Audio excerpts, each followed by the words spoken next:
Seja bem-vindo ao podcast do Inova Social. Eu sou Vitor Vasques e esse é o Especial Futuro. No episódio de hoje, vamos revisitar os textos com as previsões da Singularity University para as próximas décadas.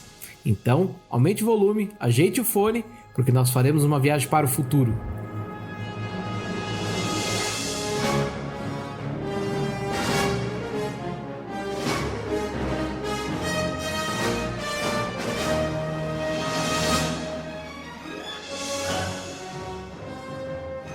Hoje eu estou acompanhado aqui de Andressa Giordano, que já tem algum tempo que não aparece nesse podcast. Engraçado que toda vez que eu venho no podcast a gente fala a mesma coisa, mas nesses episódios especiais eu estarei aqui no ouvidinho de vocês.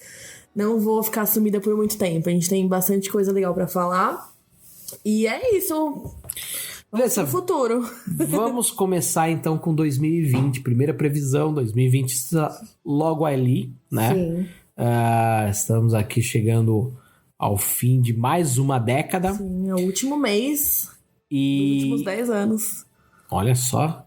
E vamos falar um pouquinho então da primeira previsão que tem lá no texto que a gente publicou em 2018, esse texto, que falava sobre rede 5G. Você sabe o que é rede 5G, Andressa? Então, velocidade. Eu penso em velocidade quando a gente fala em rede 5G, mas acompanhando as notícias e tudo mais, a gente percebe que não é só velocidade, é política também.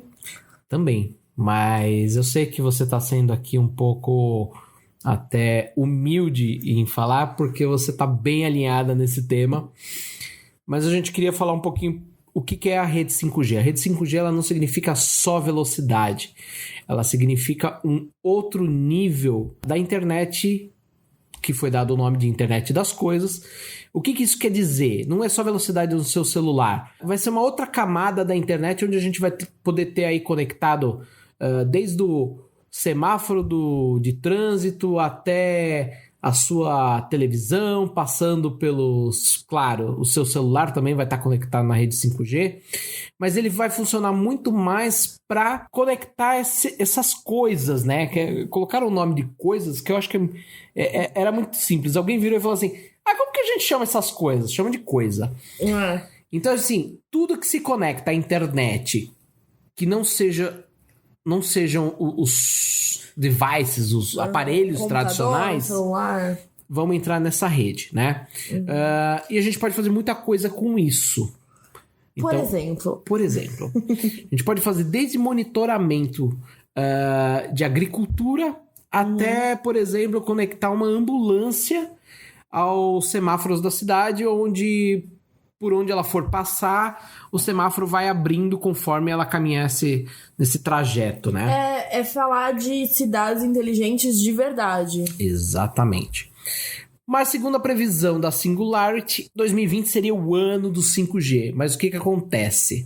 No Brasil, a coisa não deve seguir muito por esse caminho. A gente tem aí o leilão em discussão, leilão para saber quem que vai arrematar essa frequência? É a frequência, mas muito mais que a frequência, arrematar esse mercado para poder fornecer um produto de boa qualidade e a um preço menor. Já tem muita gente falando que tanto as teles quanto os fabricantes já consideram esse leilão para 2021, não mais para 2020. A gente tem uma questão aí da solução chinesa ser muito mais barata e muito mais acessível, de boa qualidade do que a americana. Então existe todo um lobby por trás disso, de poder adiar esse leilão a fim dos americanos estarem numa como que eu posso dizer? Equiparados na concorrência. Equiparados não só na concorrência, mas na qualidade também da solução. Então, essa primeira previsão que seria para 2020... já foi adiada. Já foi adiada um pouco... um pouco mais, mas com certeza 5G vai ser o assunto de 2020. Vai ser o assunto de 2020 não só pela questão política, sim, mas porque é ela que vai dar as boas-vindas a todo esse essas previsões que a gente vai falar daqui para frente vão depender da evolução do 5G. Uma coisa interessante é que a gente publicou esse texto no ano passado, em julho do ano passado, em 2 partes, onde a gente fez os comentários sobre as previsões da Singularity, e é muito legal ver como hoje a gente tem falado sobre coisas que eles preveram no ano passado. Previram, enfim. Então a gente tá vendo no jornal toda hora alguém discutir sobre rede 5G. E a gente, querendo ou não, vai acabar nesse podcast, na próxima parte, falar sobre muitas coisas que a gente já falou sobre no Inova Social. Então, Sim. Fiquem de olho na descrição desse podcast, porque todos os links vão estar lá. Então, como a gente tem muita coisa pra falar, os detalhes estão sempre nos textos. Exatamente. Então é só clicar. Se você estiver no Spotify, é só ir pro Inova Social e fica tudo certo. E vale ressaltar que esse primeiro episódio ele vai falar dessa primeira década, né? Então a gente vai falar de 2020 até o finzinho de 2020, né? 10 anos. E o próximo episódio nós vamos muito além 2030. E vai até 2038. Mas voltando a mais uma previsão do que se dizia ser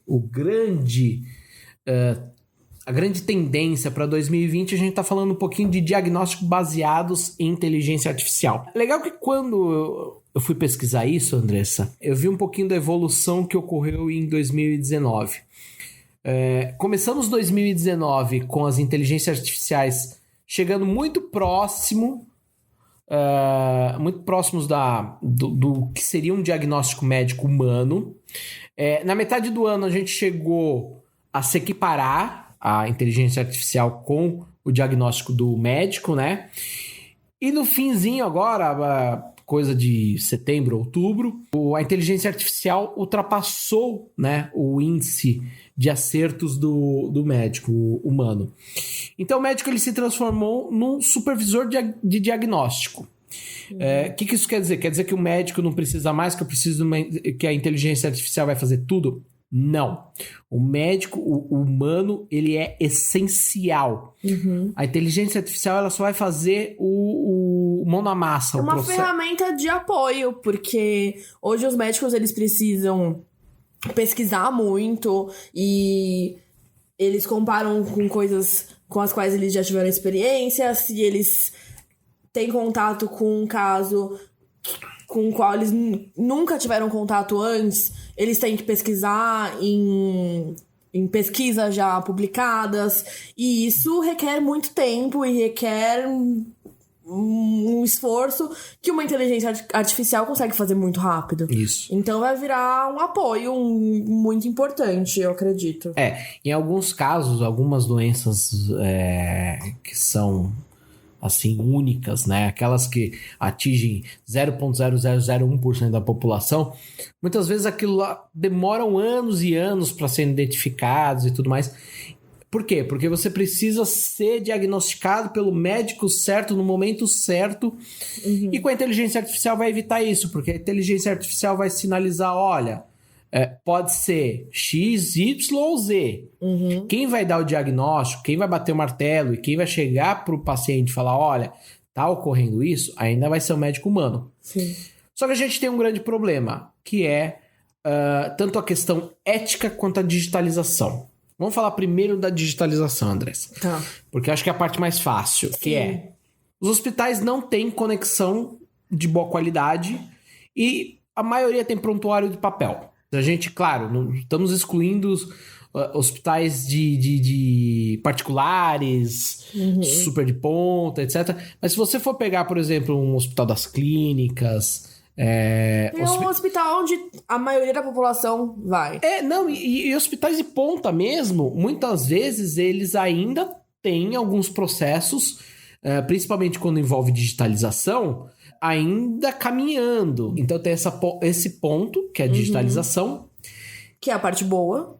Que é fácil de fazer, é fácil de resolver. Mas tem seus riscos a digitalização. Então, e aí que a gente entra na questão ética, que é, a hora que eu digitalizar todas essas informações, o prontuário da Andressa, o que garante que esse prontuário não vai vazar? E a gente entra aqui numa discussão de uma lei que está muito em evidência, que é a Lei Geral de Proteção de Dados. A Lei Geral de Proteção de Dados, ela vem para ser o comecinho de toda uma legislação e um processo de regulamentação em relação a isso, mas ainda vão se caminhar muito. Né? Já muita coisa foi adiada. Muita coisa já foi adiada. Ao mesmo tempo, nós produzimos muito conteúdo sobre isso. Exatamente. Então, também estão na descrição. Se você quiser, tem podcast sobre o assunto. Se você quiser saber mais sobre, tá tudo na descrição. Mas é aquilo. A gente precisa fazer a digitalização de tudo, é importante. Mas tem os seus riscos.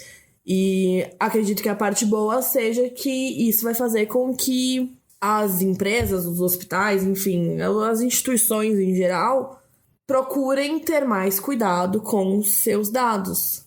O que a gente está querendo dizer aqui é que essa questão ética, o que ocorre? A gente precisa montar regulamentações, leis, processos para evitar que, por exemplo, o prontuário da Andressa, do Vitor ou de você, ouvinte, não vai ser vendido por um funcionário de dentro do hospital para uma empresa de, por exemplo... seguro de saúde. Seguro de saúde, seguro de vida até, né? Isso continue sendo algo sigiloso. Porque o grande problema, a grande questão, o grande fator ali disso tudo não é a tecnologia, mas é o fator humano. É como os humanos vão agir de acordo com os dados que eles tiverem acesso, se um dia tiverem acesso. Sim. No caso de um vazamento. É claro, pode ser que nunca aconteça, mas pode ser que aconteça. Então, imagina uma cidade pequena e que tem uma empresa muito grande nessa cidade pequena. Eu, o dono dessa empresa, vou querer saber como está a saúde dos meus funcionários.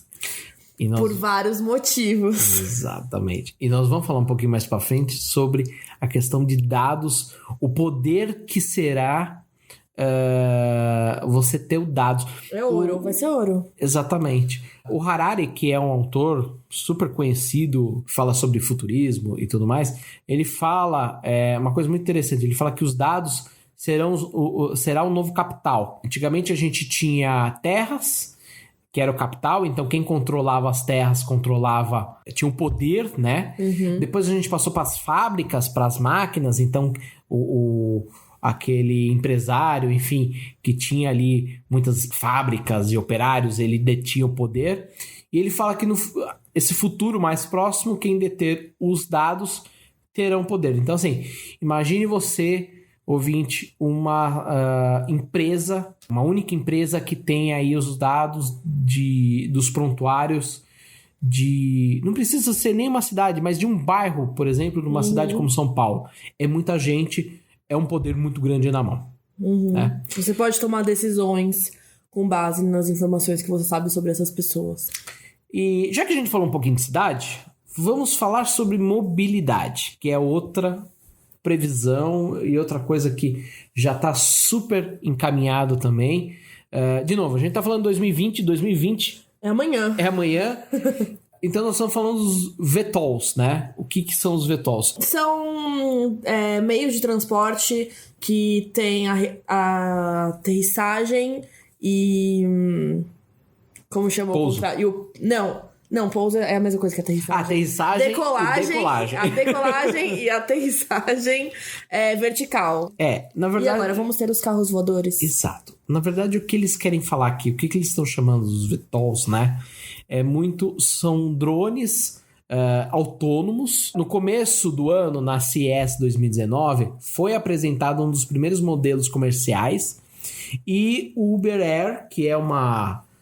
divisão da Uber, anunciou que vão começar os voos de demonstração em 2020 e as operações comerciais em 2023. O que isso quer dizer? É engraçado que aqui onde a gente está em São Paulo, Andressa, a gente vê muito helicóptero passando por aqui, né? O tempo todo. Assim, é um volume bem grande. São Paulo tem uma das maiores frotas de helicópteros do mundo, né? Então, assim... Não vai ser uma coisa muito surpreendente daqui a um tempo eu ver passando um drone.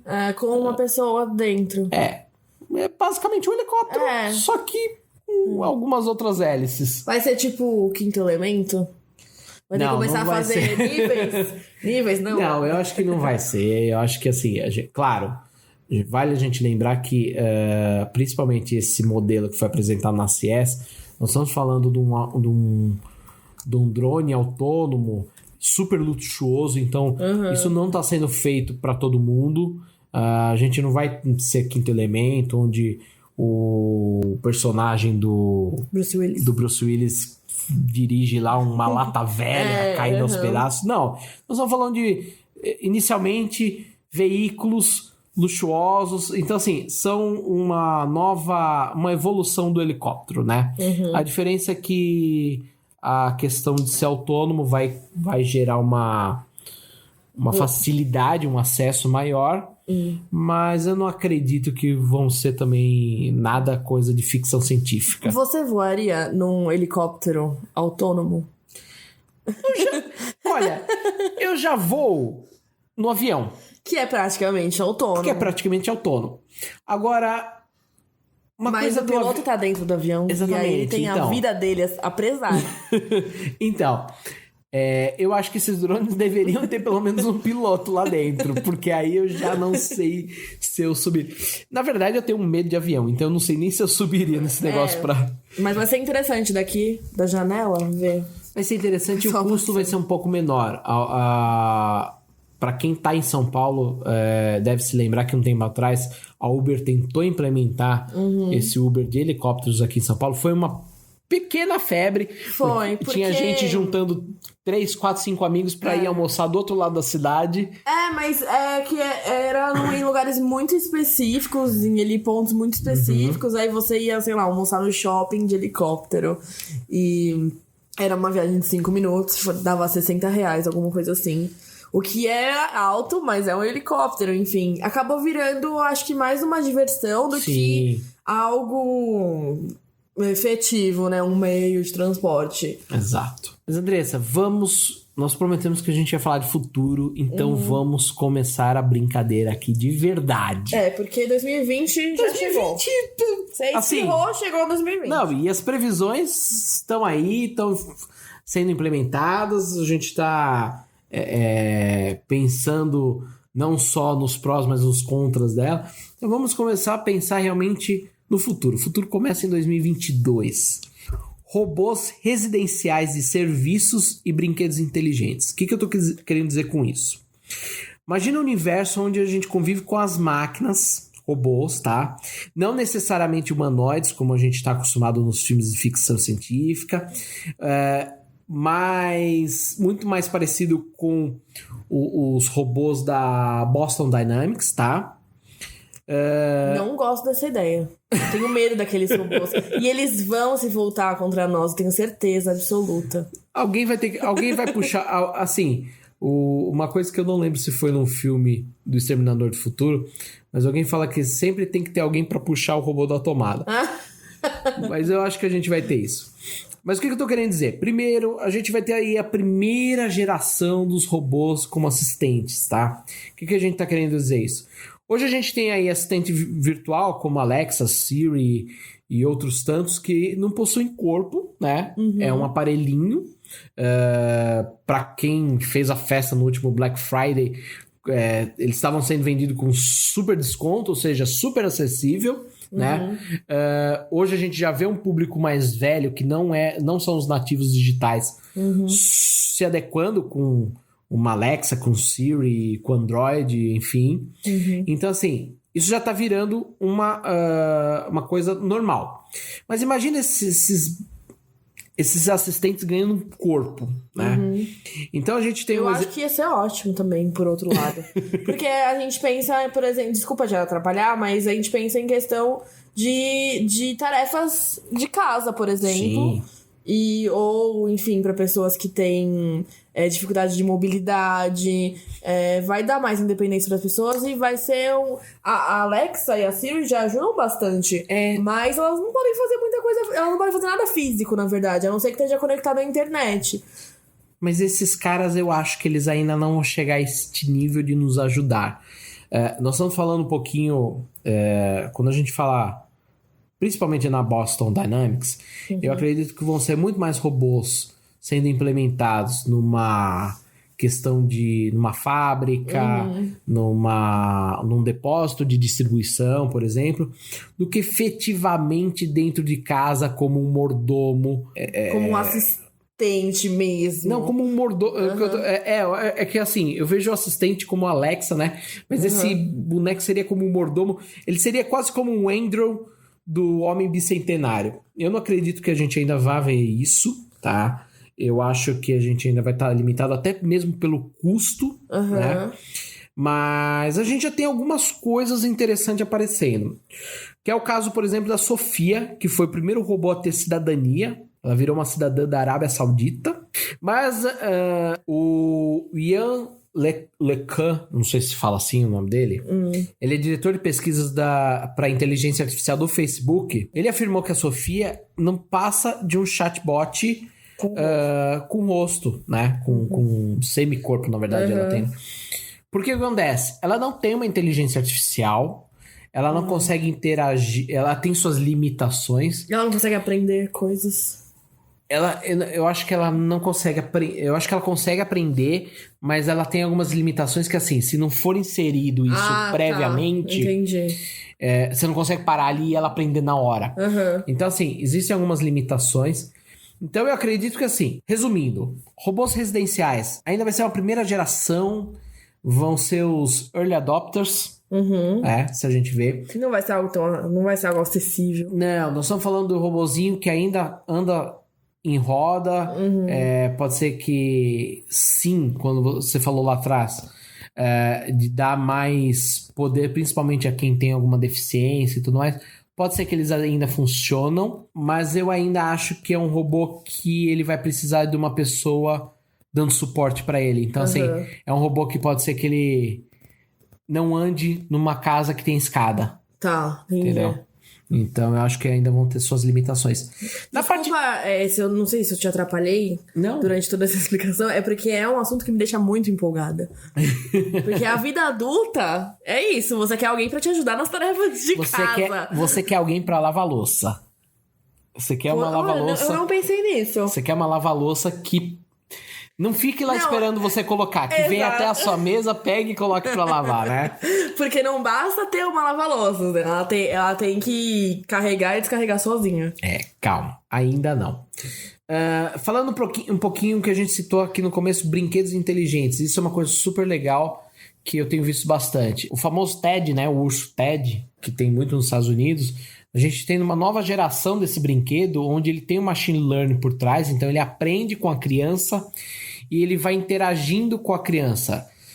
É basicamente colocar um Alexa, colocar uma Siri, um Android dentro de um brinquedo e fazer com que isso interaja. Então, eu acho que assim, isso vai ser muito legal. Isso eu acho que vai ser um novo nível, principalmente para quem tem criança.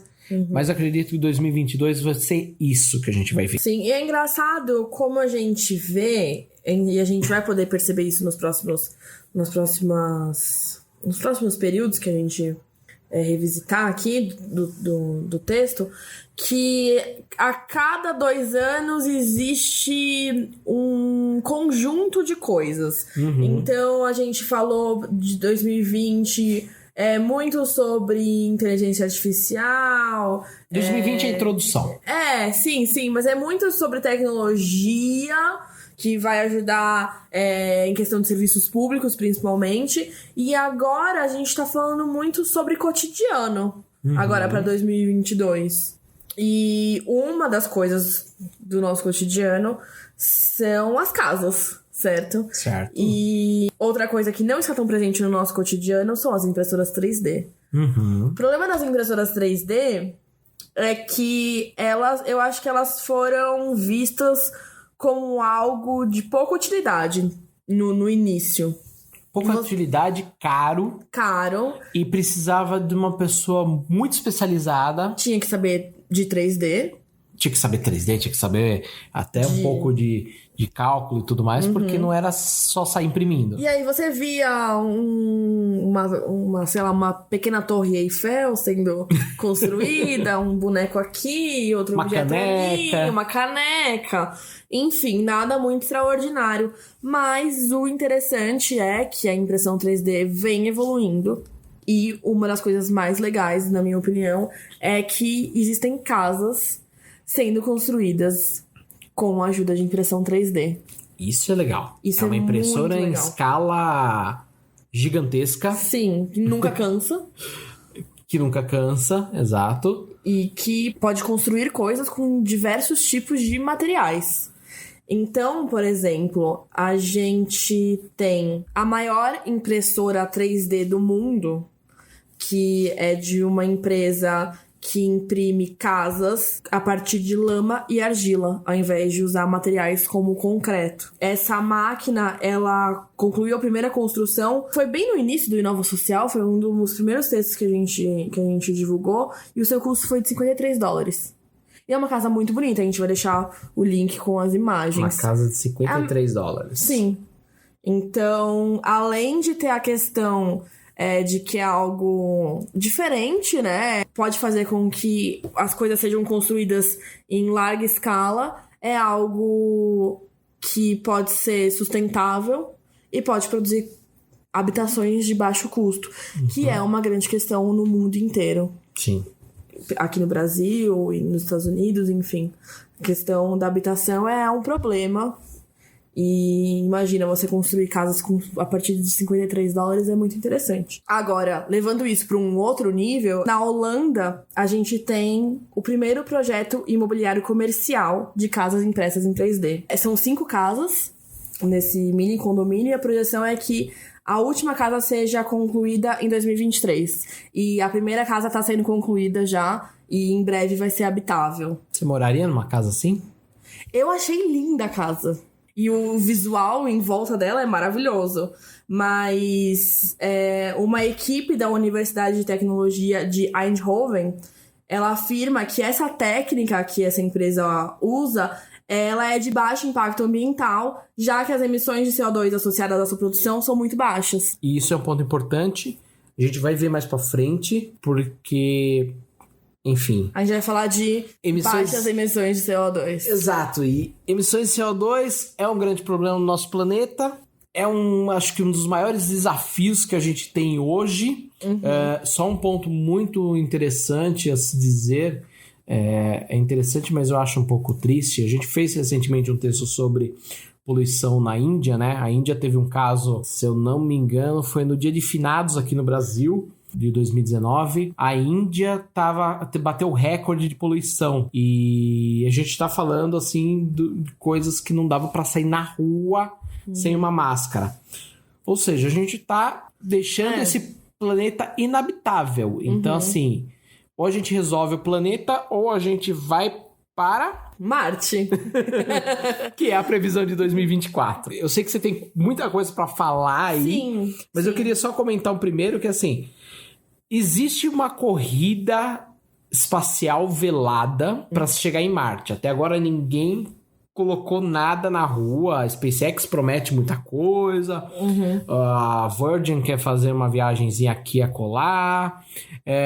Mas assim, tem muita gente querendo e projetando para chegar a Marte. E tem pessoas se preparando pra viver lá pra sempre. Pra ir embora. Pra ir embora. Pra largar. Às vezes eu acho que é melhor mesmo largar a galera aqui e ir embora pra Marte.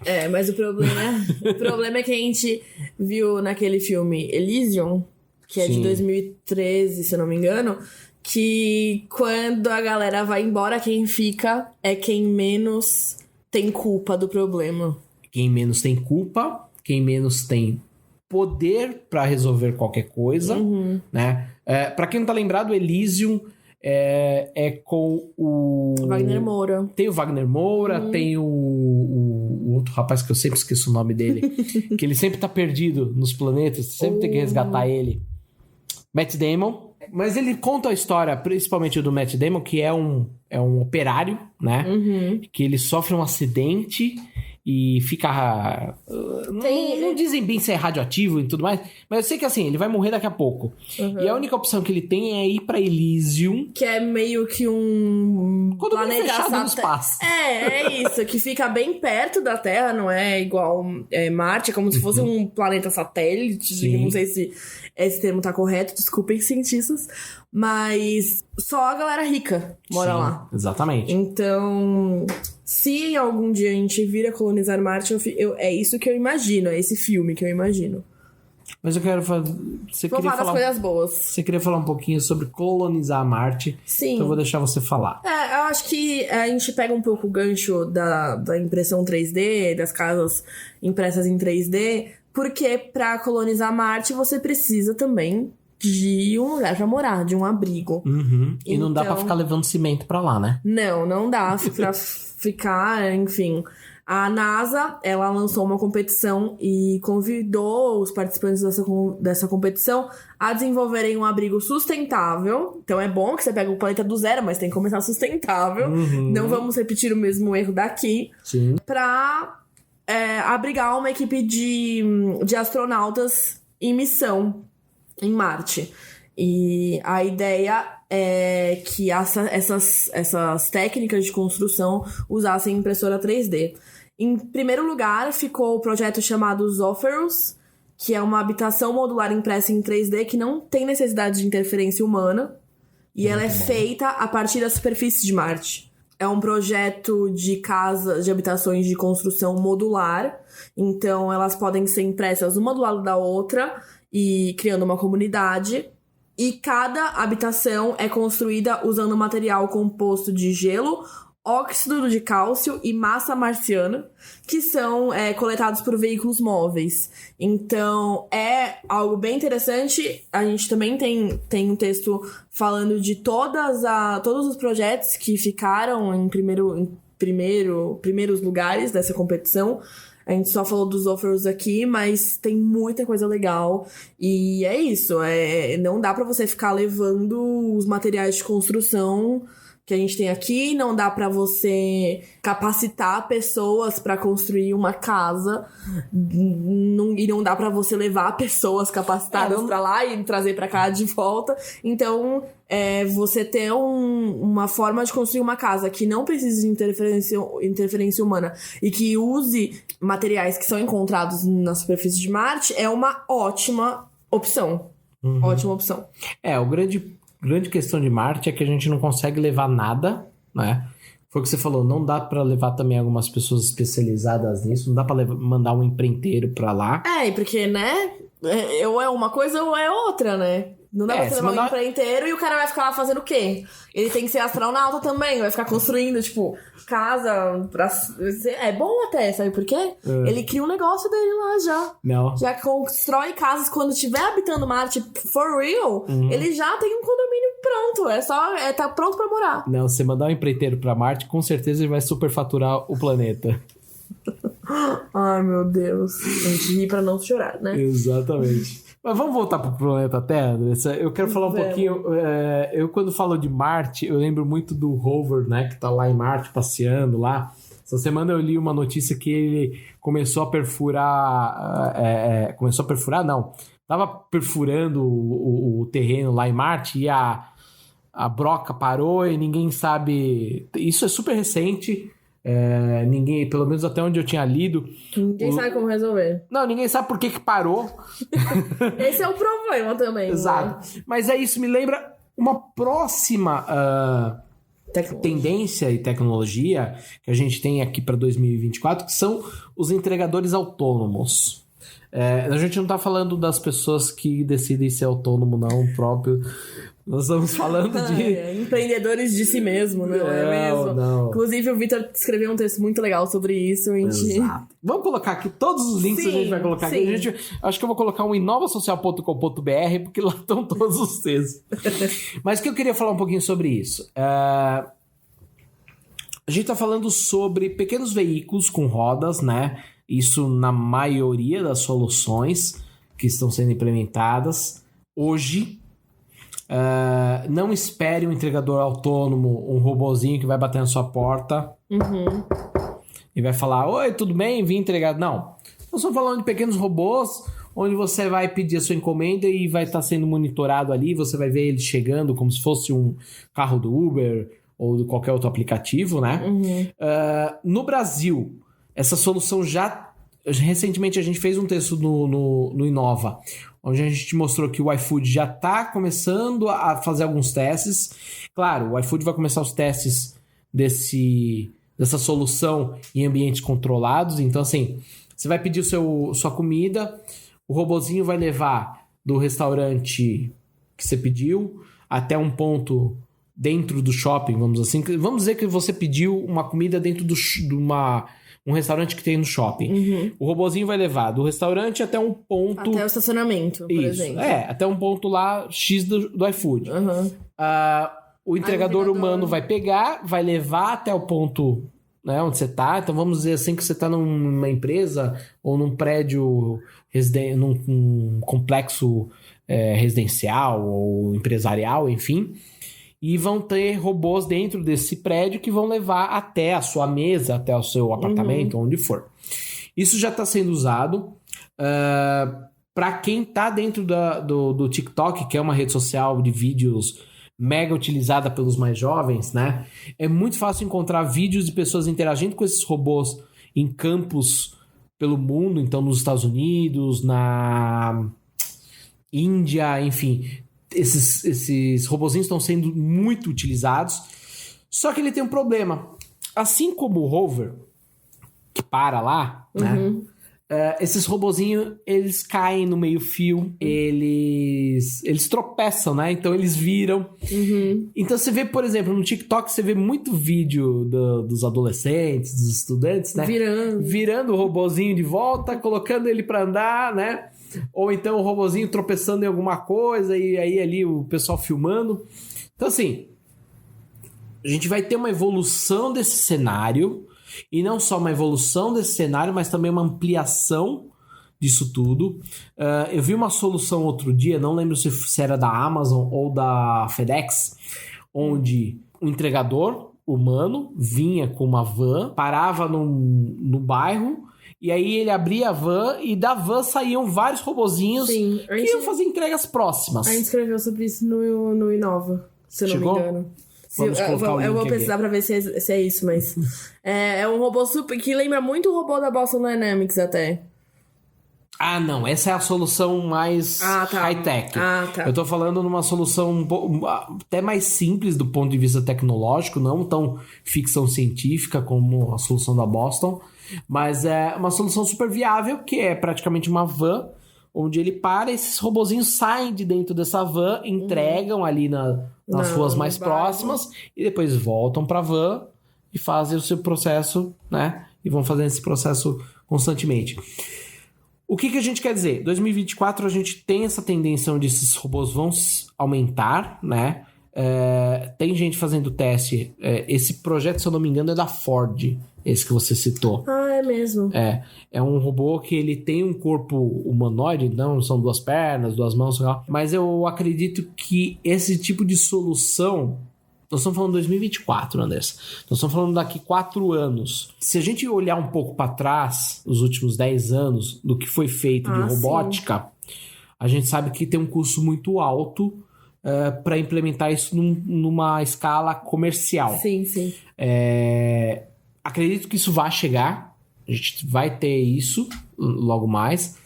Mas eu acredito que escala comercial a gente vai ter esses robozinhos rodando pela cidade de ponta a ponta e tropeçando no meio-fio, principalmente das calçadas brasileiras. Mas eu acho que é interessante a gente, até quando a gente olha pra frente, é interessante a gente também olhar pra trás e ver o quanto de evolução que aconteceu. Como que era esse cenário há 10 anos? Há 10 anos isso era um episódio de Black Mirror. Sim. Bem, então... a gente tá... é só o começo.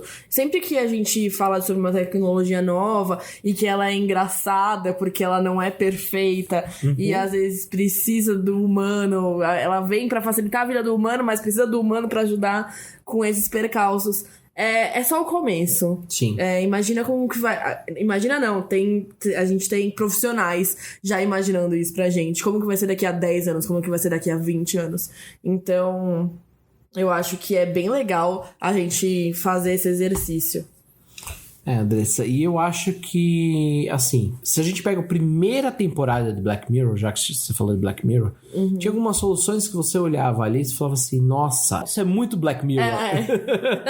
E hoje a gente já vê algumas coisas que a gente fala assim, gente... Isso é muito Black Mirror, tá acontecendo aqui. Exatamente. É muito legal a gente ver essa evolução, o quanto foi rápido. Eu não aposto nos robôs humanoides, assim, com 2 pernas, 2 mãos, porque eu acredito na questão do custo e não da questão da tecnologia. Sim. Que a tecnologia vai estar super... Hoje a gente tem robô da Boston Dynamics que faz parkour.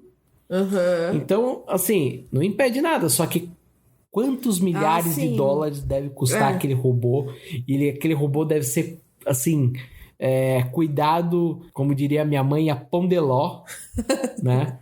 Mas então assim, eu acho que é muita questão de custo. Sim. E já que a gente tá falando um pouco de custo, eu não sei se você queria falar mais um pouquinho de robô, mas eu quero falar um pouquinho de custo. Olha, eu não gosto de falar de custo, prefiro falar de robôs. Se a gente puder ficar até ouvindo o podcast falando só de robôs, impressão 3D, eu fico feliz. Mas sei que você também tem medo um pouquinho dos robôs virarem Skynet e transformar a gente em escravos, gente, e tudo mais. É só ver os vídeos de teste da Boston Dynamics. Eles chutando. Dá muita dó, porque assim, eu acho que principalmente, e eu acho que a gente vai falar um pouco disso mais pra frente, porque eles têm um formato humano, ou eles têm um formato de cachorro, e aí eu fico imaginando um cachorro robô sendo chutado. Se colocar a orelhinha, então, não pode encostar no robô, né? Aquele episódio de Black Mirror que é todo em preto e branco e que tem um robô, os robôs são muito parecidos com esse, que corre atrás das pessoas, eu torço pro robô. Andressa, vamos falar de custo, vamos falar de dinheiro, porque é isso que movimenta, porque sem dinheiro não vai fazer nada disso. Não vai ter nem a Alexa, custa 200 Uma das previsões para 2024 é que o quilowatt-hora vai começar a custar 1 centavo de dólar. Aposta que o valor caia, mas tem um problema. No fim do dia, tudo gira em torno de políticas públicas. Sim. Que é o que a gente falou no começo. Que a gente falou, exatamente. Não é só uma questão de tecnologia, é questão de política também. Isso. A gente já possui as tecnologias para fazer isso, para chegar ao quilowatt-hora a 1 centavo. Mas será que o ser humano sabe aplicar isso? Então, assim... segundo esse relatório que a gente publicou aqui, que a gente está fazendo uma releitura dele, essa é uma previsão para 2024. Só que muito recentemente a gente teve um caso no Brasil de tentar passar uma lei lá no Congresso que ia começar a taxar a energia solar no Brasil de uma forma diferente e tudo mais. Então assim, por que isso acaba acontecendo? Devido a um volume muito grande de pessoas que estão se tornando adeptas da energia solar, por exemplo, numa cidade como São Paulo... Não só por questões de meio ambiente, por questões sustentáveis, mas por questões de custo. Também. Questão de meio ambiente, a questão de autonomia, controle, a questão de você poder, por exemplo, agora a gente vai começar a entrar no verão, né, que a gente tem de costume... E nos últimos anos a gente teve o racionamento e tudo mais. Sim. Então, assim, quem tem energia solar acaba tendo uma folguinha, né? Tem uma independência. Só que a gente teve essa regra aí que tentaram emplacar, não foi pra frente, a discussão ainda tá caminhando, né? De tentar taxar essa galera da energia solar. Aí eu fico imaginando, por que isso tá acontecendo, né? Que eu tava falando. Isso acontece porque tem um grande volume de gente, por exemplo, em São Paulo, virando adepto da energia solar e a distribuidora, que é uma empresa, no caso aqui de São Paulo, é uma empresa estrangeira e tudo mais, acaba perdendo o lucro dela, né? E nós estamos falando de mercado normal, né?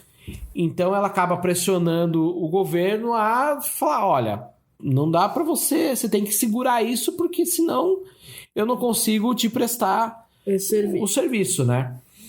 Só que o que acontece? O seu João, que tá no interior da Bahia, numa cidadezinha perdida no mapa lá, ele, a família dele, vai ser super impactado Sim.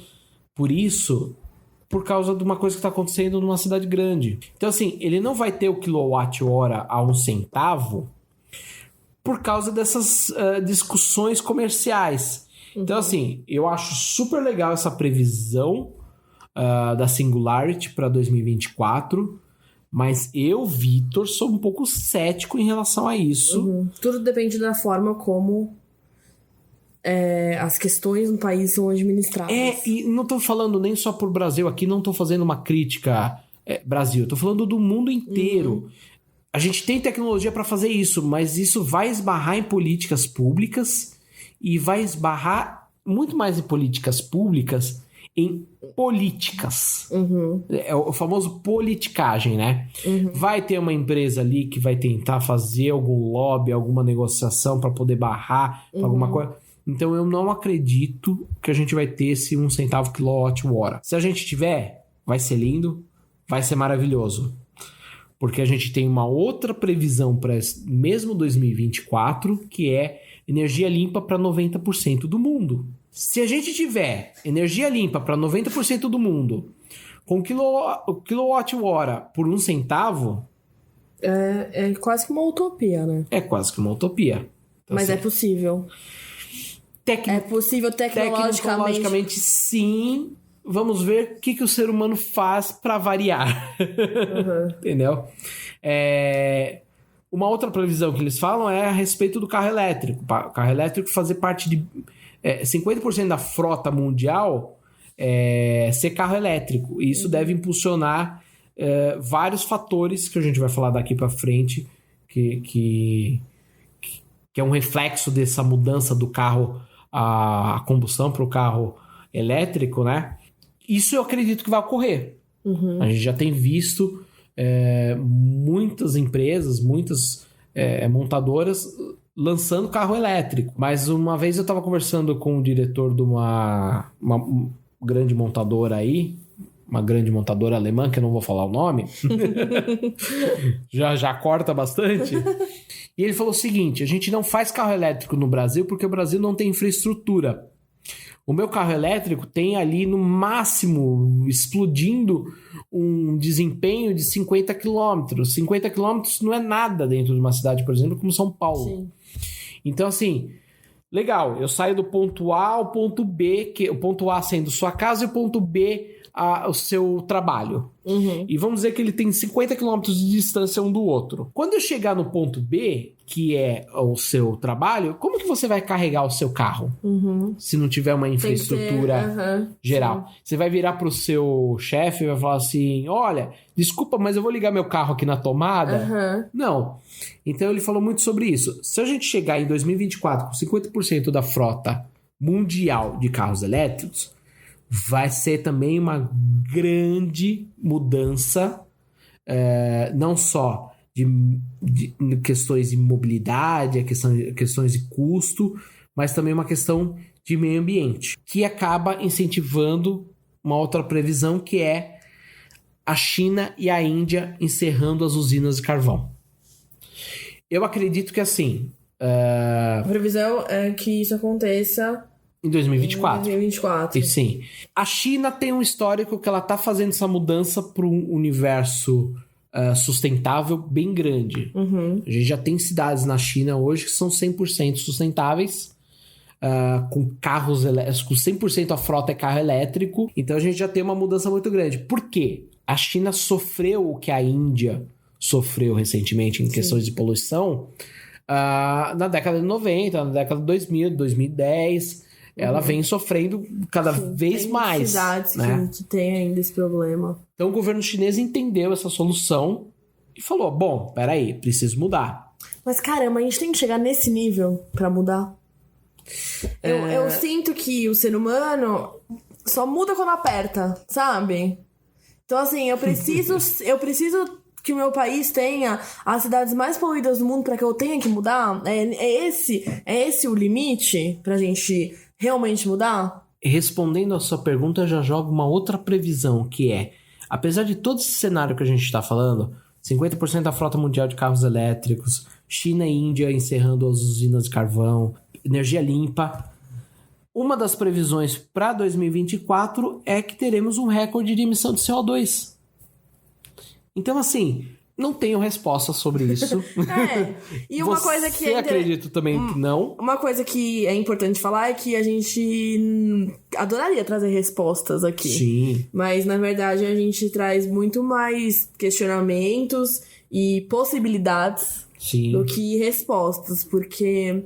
É complicado, principalmente a gente que produz conteúdo todos os dias pro Inova Social, e todos os dias a gente fala sobre esse assunto. A gente vê muita coisa legal acontecendo no mundo inteiro, mas, ao mesmo tempo, a gente vê isso, países, grandes potências, precisando chegar num limite de saúde pública pra virar a chave.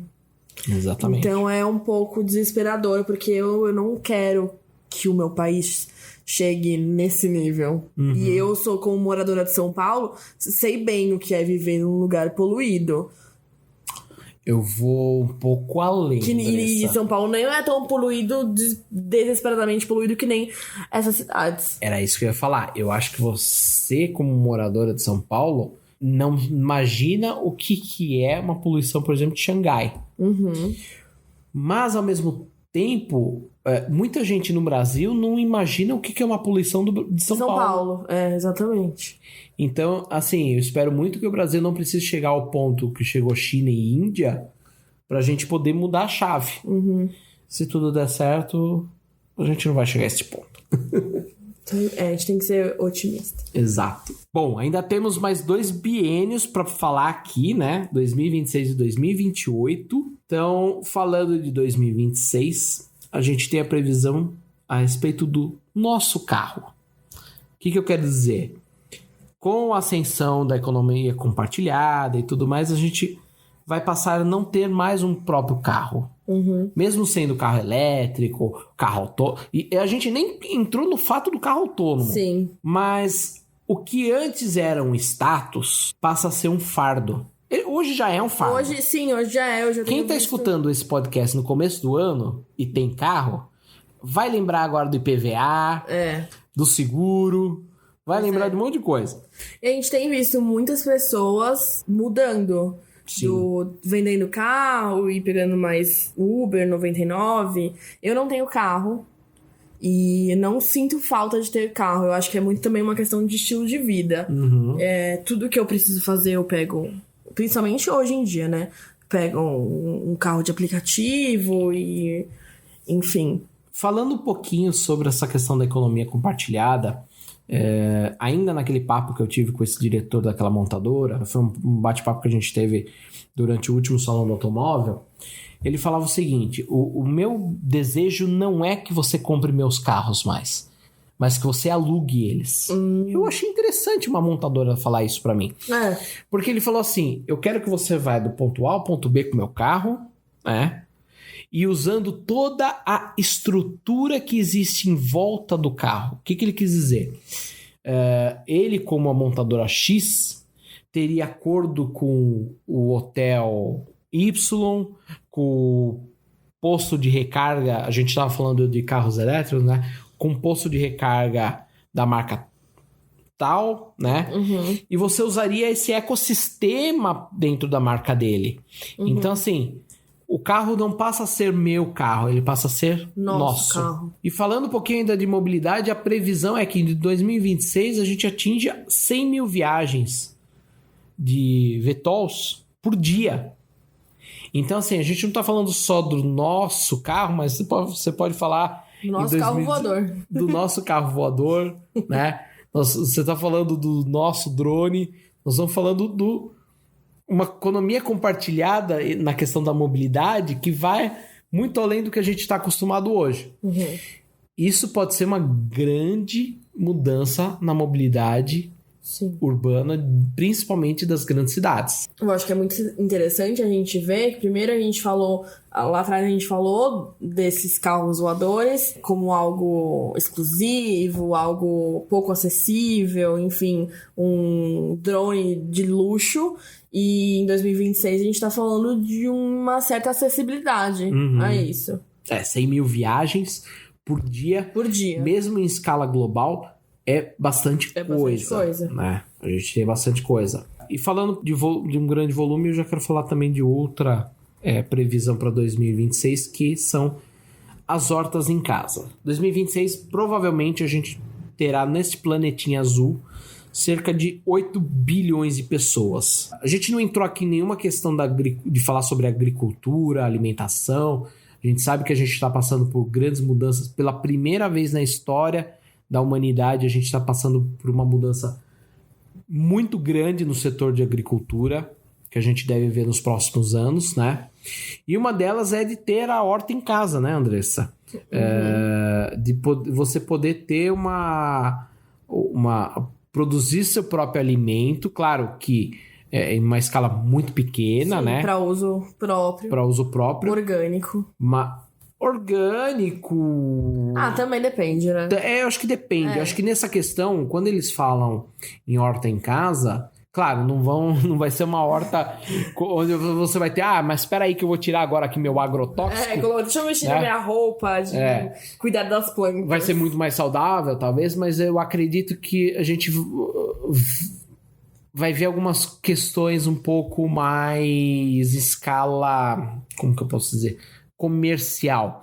Então, não é a Andressa que ela vai ter uma hortinha dentro do apartamento dela, até porque se você pegar, por exemplo, São Paulo, Nova York, Tóquio, a tendência é que os apartamentos estão diminuindo, né? E uma observação é que horta em apartamento é uma coisa que não rola. Você tá... Eu tô antenada. Tive que jogar uns alecrins, umas cebolinhas fora, porque não rola. Depende muito de questão de sol e etc. Em Nova York e até aqui em São Paulo tem hortas que crescem, que são cultivadas no terraço de prédios. E enfim, horta em casa é furada, gente. Horta em casa não, horta em apartamento, a não ser que bata muito sol na sua varanda. Era esse ponto que eu queria chegar. Eu acredito que quando a gente fala em horta em casa, a gente vai muito, muito mais ver hortas compartilhadas, por exemplo, dentro de um prédio, do que uma horta especificamente da Andressa dentro do apartamento da Andressa. Sim. Quem mora em casa tem mais essa facilidade, mas tem um shopping aqui em São Paulo que ele cultiva uma horta bem grande no terraço, não é aberta para clientes, um negócio fechado, mas tá lá, no meio de São Paulo. E imagina, por exemplo, no seu prédio, tem muito prédio aqui em São Paulo que tem feira em dias específicos da semana. Imagina ter uma horta compartilhada no terraço, é interessante. Sim. Ou fazer algo mais voltado para uma a questão do produtor local. Então o bairro ter um pequeno fornecedor de vegetais, enfim. Quando a gente vê tudo isso, eu acho que a tendência do mundo, a gente tá falando muito, muito de coisas em larga escala e etc, mas acho que a tendência da vida social é ficar cada vez mais no local. Você tem percebido isso? Pequenas aldeias dentro de uma... Pequenas comunidades. Não, eu digo aldeia mesmo, pela essência que era de antigamente, no período pré-histórico, da gente ter pequenas aldeias, né? Dentro de um país, enfim, né? Considerado, se a gente considerar um país, não existia essa classificação. Porque a gente acaba falando numa experiência muito de cidade grande. Sim. A gente sabe que tá cada vez mais difícil você chegar da zona leste pra zona sul, por exemplo. Um caminho que no fim de semana demora meia hora, 40 minutos, de dia de semana demora 1h30, 2, 3 horas às vezes. Então, as pessoas estão pensando muito também em qualidade de vida. Sim. E a qualidade de vida tá onde? Tá em volta de você. Tá no mercado que é perto, tá no seu trabalho que fica a 2 quadras da sua casa, ou que fica dentro da sua casa, no produtor local, que você conhece a procedência daquilo que você tá comprando, que, enfim... É muito interessante isso, porque isso vem de uma questão de uma busca de qualidade de vida e de participar da sua comunidade e de conhecer aquilo que você consome, do consumo consciente, enfim. Claro que vão ter pessoas que não vão entrar nisso, Mas, pra mim, quando a gente vê tudo isso e quando a gente vê tudo que a gente publica no Inova, é muito de cada vez mais o ser humano tá voltando a ficar mais em comunidades locais do que se expandir, sabe?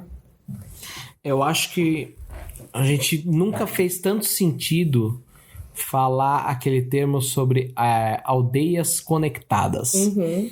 E o que eu quero dizer com isso? Eu já quero aqui introduzir também uma outra tendência, né? Onde a gente fala sobre a questão de todo mundo estar conectado na internet.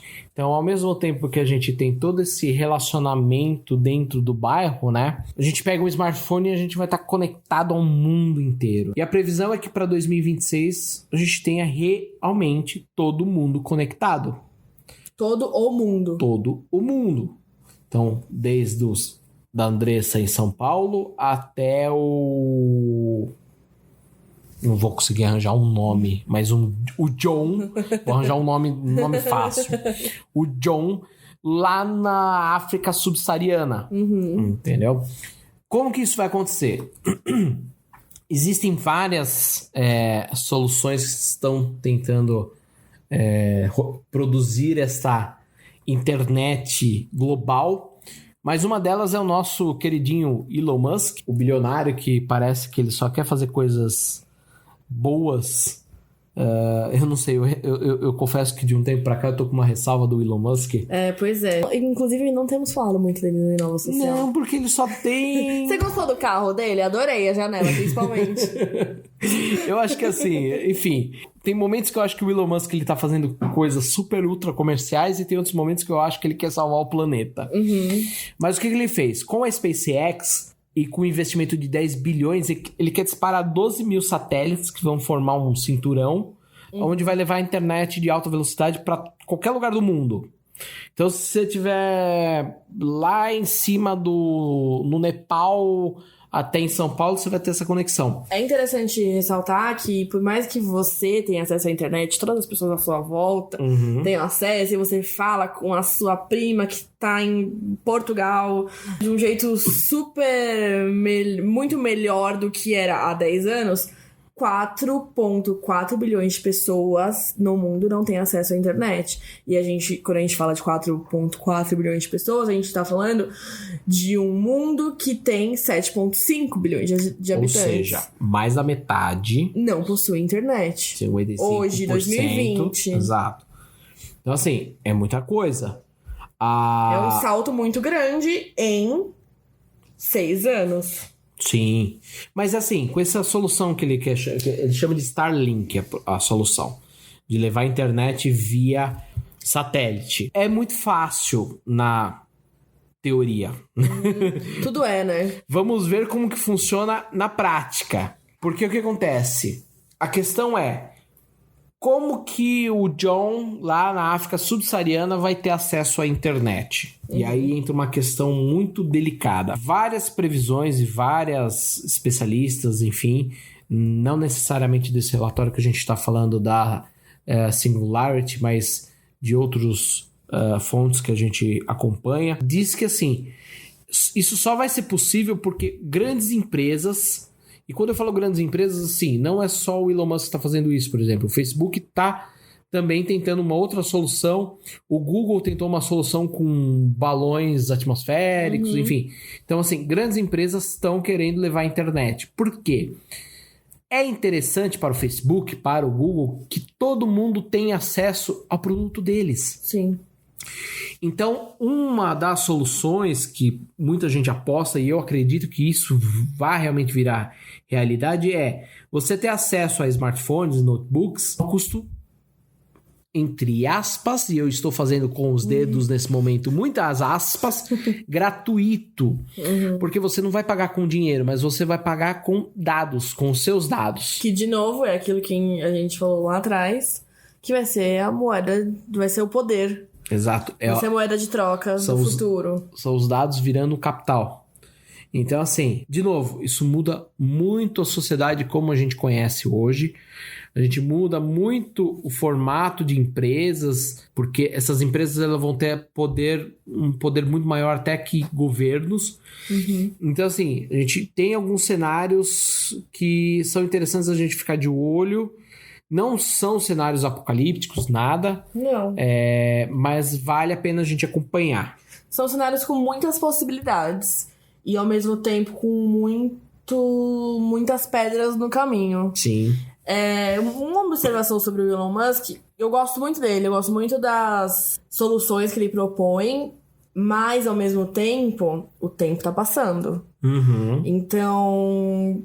Quanto tempo vai demorar pra ele se provar? Porque ele tá apresentando muitas coisas legais, muitas ideias legais, que, segundo ele, vão ser rápidas e vão ser acessíveis. A gente tá falando sobre uma série de coisas, a gente tá falando sobre viagens de Nova York pro Japão em 1 hora. Quanto tempo vai demorar pra ele se tornar um dos caras mais incríveis do mundo em questão de contribuições para a inovação e para a sociedade, ou quanto tempo vai demorar pra gente perceber que ele faz muitas coisas legais, ele tem a SpaceX, ele é um cara com muitas ideias legais, mas que não vamos acreditar em tudo que esse cara fala, porque ele tem muitas ideias boas, mas ele nem sempre consegue... Ele não consegue executar.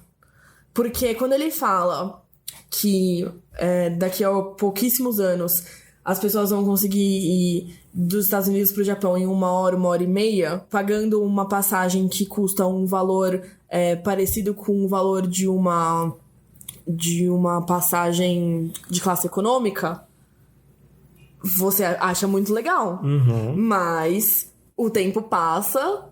Eu não vou nem muito longe em questão do Elon Musk, já que a gente acabou tropeçando aqui já que a gente acabou tropeçando nesse assunto dele. Se a gente pegar, por exemplo, as telhas solares que ele lançou, a primeira versão tem várias discussões nos Estados Unidos, processos legais, né, correndo, que um galpão do Walmart pegou fogo por causa dessas telhas.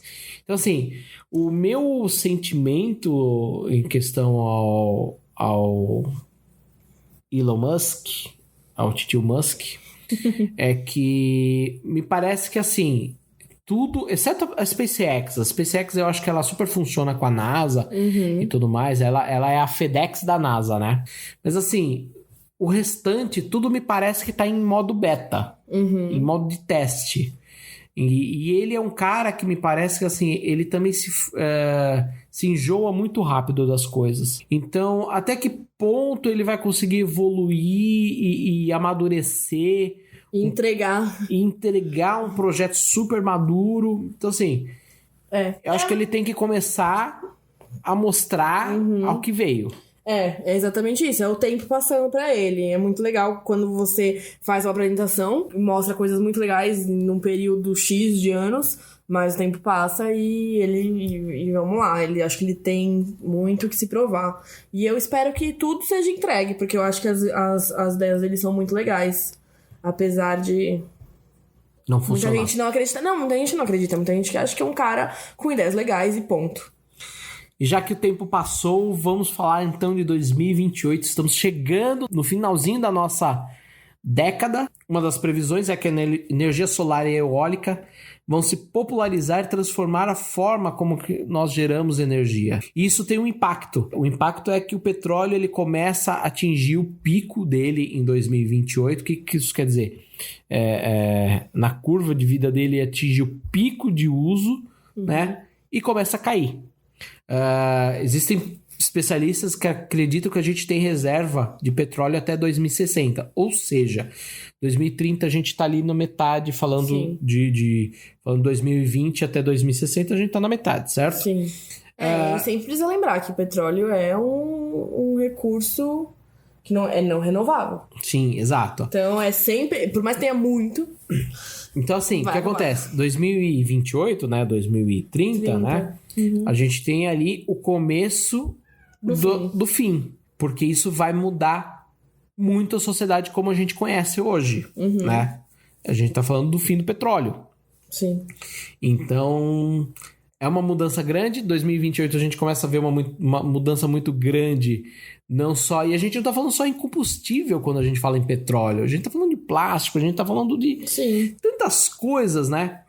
Muita coisa. É um universo de coisas que gira em torno do petróleo. E assim, a mudança desse paradigma, vamos assim dizer, de não ter mais petróleo e ter que mudar não só a forma que a gente produz as coisas, mas a forma que a gente também gera energia, né? Uhum. Vai afetar todo um cenário. Como isso vai afetar, de novo? Não sabemos, mas precisamos ficar atentos. E eu queria falar um pouquinho sobre uma segunda tendência. Eu vou chamar aqui de segunda geração. Na verdade, eu tô dando esse nome de segunda geração, porque a gente falou que a primeira geração dos robôs seria aquela geração não tão humanoide, né? Mas a segunda geração, que são os robôs para tudo. Então a gente vai ter o robô que ele vai... modelos de robôs, né? Que vão desde do sexo aos cuidados de idosos. Andressa, eu queria saber o que... Antes de eu falar um pouquinho sobre mais isso, eu queria saber se você tem alguma opinião sobre esse cenário. Gente, eu vou abrir um parênteses aqui. Se a gente gravasse toda a discussão que a gente teve durante a discussão dessa pauta... Eu acho que daria uma tarde, uma semana inteira de podcast. Quando a gente fala disso, eu lembro muito de duas coisas. De Detroit, Sim, que é um jogo. Que é um game que a gente falou aqui no Inova. Sim, eu acho incrível. É engraçado que escrever todos os dias no Inova é uma coisa que faz com que muitas das coisas da nossa rotina virem conteúdo. Quando eu vi o Detroit, eu falei, a gente precisa escrever sobre isso. Uhum. E eu me lembro um pouco de Westworld. Claro que em Detroit os robôs sabem que são robôs. Uhum. E na série da HBO, Westworld, eles não sabem que são robôs. Sim. Eles são personagens dentro de uma narrativa. É bem complicado. Eu acho que é o momento em que a gente... Quando a gente fala principalmente de sexo... É assustador? Quando a gente começa a pensar, a discutir o que é ser humano, eu acho. Eu acho que assim, a Andressa aqui, ela furou minha próxima pauta, mas tudo bem, vamos lá. Andressa, o que é ser humano eu vou deixar pro próximo podcast, porque vai ser uma discussão longa. Uhum. Mas eu acredito que assim... Nós vamos ver uma segunda geração de robôs, onde... Vou dar um exemplo desse robô sexual, que pode parecer uma coisa bizarra, mas a gente tem um mercado aí sendo construído. Uhum. Enfim, é até complicado de falar. Tem gente casando com bonecas sexuais. Exato. Esse é o nível da complicação. Exato. Mas a gente tem, por exemplo, a Emma é um robô sexual que era capaz de imitar a respiração humana no ato sexual, né? E ela custa 2.800 libras. 2.800 libras, a gente não tá falando de nada absurdo aqui, tá? Não, porque hoje a gente fala dessas bonecas de silicone, não sei de que elas são, elas são muito caras. Então, não, mas essa daí é um robô também. As bonecas são só bonecas paradas. Sim. Silicone já são extremamente caras. Então a gente tá falando de um negócio que é barato, que é, entre aspas, acessível. Agora imagina um robô desse daqui 10 anos unindo a inteligência artificial com as suas funções. Com todas essas funções. Então a gente começa a ver um outro cenário de robôs. Uhum. E fugindo desse cenário do lado sexual que é sombrio, mas... não sei nem até que ponto ser sombrio, mas enfim, sexo, política e jogos movimentaram a humanidade. Sim, exatamente. Mas então não se esperava muito mais do que isso também, né? Sim. Mas a gente tem, por exemplo, outros robôs funcionando como um cuidador de idoso e tudo mais. E é legal a gente falar aqui um pouquinho de idoso, porque a gente vai falar uma coisa no próximo podcast que é importante sobre o que é o ser idoso, né? Sim. Mas assim, eu acho que aqui nesse momento a gente vai estar chegando muito próximo do que é os robôs de ficção científica Sim. que a gente tem. Tanto como assistentes, como companheiros, tá? Vão ter os humanos que vão preferir a companhia do robô do que uma companhia do ser humano. Eu vendo por esse lado, eu acho ótimo, inclusive. Porque o robô você desliga, entendeu? Você quer ficar sozinho? Porque eu sou meio antissocial. Então, você tá em casa, a gente gosta de receber gente em casa, a gente adora a família e etc. Mas chega uma hora que você quer ficar sozinho. E você não pode enviar pra visita e falar, visita, por favor, eu não preciso mais da sua companhia. O robô não, o robô você fala tchau, eu acho que... desligue, e ele desliga. Eu acho que isso, Andressa, vai gerar muitas discussões sobre psicologia, Sim. sobre consumo, sobre sociedade, sobre... enfim. A gente vai mais uma vez mudar a forma como a gente se relaciona. Exato. Porque a gente vai estar se relacionando... Aí é super Black Mirror. Exato. E aí quando o meu robô ficar desligado, meu robô de companhia ficar desligado, ele vai ficar onde? No armário? Depósito? Igual aquele episódio de Black Mirror, que a mulher guarda o robô no sótão dela, que é muito esquisito. E aí quando a filha quer ver o robô, ela sobe até o sótão. A Andressa está realmente assustada com essa questão do robô. Gente, Então vamos deixar, Andressa, pro próximo episódio. Sim, é que os robôs... A gente vai falar muito da questão humana e etc. Mas eu cresci assistindo ficção científica e a gente tem agora... Black Mirror e jogos e séries que falam sobre isso de uma forma diferente. E quando a gente percebe que a gente tá cada vez mais próximo disso, é muito fascinante e muito assustador. Que eu acho que basicamente a inovação é isso, né? A inovação sempre foi assustadora, né? Sim, e sempre foi fascinante. Exatamente.